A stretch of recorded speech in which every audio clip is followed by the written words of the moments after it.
Chaque pays peut décider de défendre ou bien d'ignorer politiquement une création contemporaine libre. En 1981, en France, les arts plastiques que l'on considérait alors comme le parent pauvre de la famille culturelle bénéficient d'un soutien inédit. Jack Lang, le ministre de la Culture de François Mitterrand, propose des mesures favorables aux artistes. Ses prédécesseurs, il faut le dire, avaient préparé le terrain.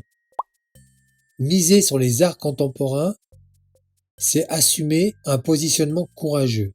On accompagne des artistes qui peuvent potentiellement critiquer le pouvoir, on accepte de soutenir les actes à but non lucratif, on rend les lieux d'exposition plus accessibles, financièrement et géographiquement, on encourage l'éducation culturelle qui forme dès le plus jeune âge l'esprit critique.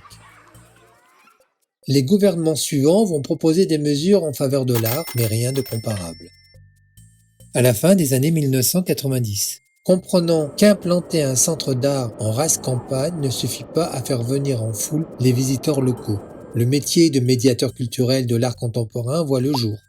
Des professionnels, souvent des jeunes femmes, souvent très diplômées, souvent très mal payées, qui déploient leurs compétences et des trésors de patience pour que les œuvres ne soient pas victimes d'a priori. Le soutien politique de l'art est fragile.